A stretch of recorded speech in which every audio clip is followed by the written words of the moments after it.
மாமா நீ படுத்து தூங்கு விடிஞ்சிரும்னு ஈஸியா சொல்லிட்டாரு. ஆனா தூக்கமே வரல. தூக்கம் வரலனாலும் பரவாயில்ல, கொஞ்சம் கூட டைமே நகர மாட்டேங்குது.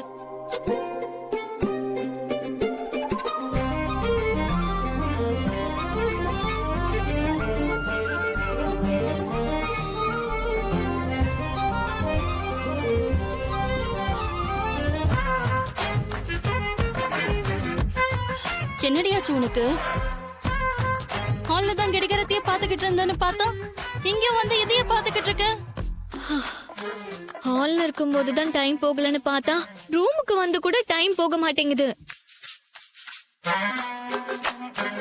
என்னக்கா நான் பேசிட்டே இருக்கேன், நீ பதிலே சொல்லாம இருக்க? பின்ன என்னடி, மந்திரத்துல மாங்காய் பழுக்காதுன்னு சொல்லுவாங்க. அதே மாதிரி நீ இப்படி நொடிக்கு நொடி பாத்துக்கிட்டே இருந்தா நீ கேக்குற டைம் வந்துருமா? ஹால்ல இருக்கும்போது மணி 5, இப்ப மணி 9 ஆகுது. பைத்தியம், டைம் ஆச்சு, சாப்பிடவா? எனக்கு பசிக்கல. பசிக்கலையா? ஏன் பசிக்கல உனக்கு? அக்கா நீ வேற கேள்வி கேட்டு என்ன டார்ச்சர் பண்ணாத. எனக்கு சாப்பாடு வேணாம் இப்போ. உனக்கு என்னமோ ஆயிடுச்சு. அதான் இப்படி கடிகாரத்தை பாத்துக்கிட்டே இருக்க. இங்க பாரு, சீக்கிரமா படுத்து தூங்குனா சீக்கிரமா பொழுது விடியும். இப்படியே பாத்துட்டே இருந்தனா அப்புறம் பொழுதே விடியாது. நான் போறேன். பேசாம மாமா சொன்ன மாதிரி தூங்கிடலாமா? சீக்கிரமா விடிஞ்சிரும்.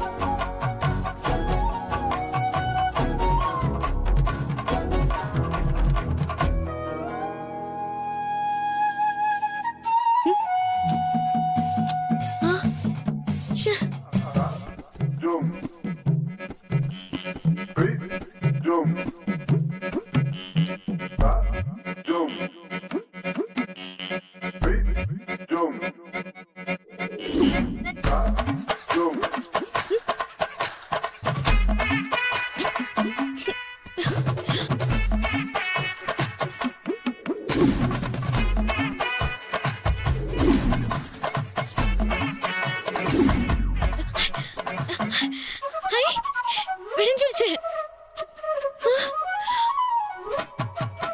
ஐயோ,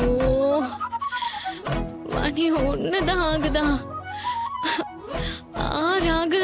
இன்னும் 5 மணி நேரம் இருக்கே. என்ன பண்ணுவேன்? மாமா கூட இருக்க போறன்ற சந்தோஷத்துல தூக்கமே வர மாட்டேங்குது.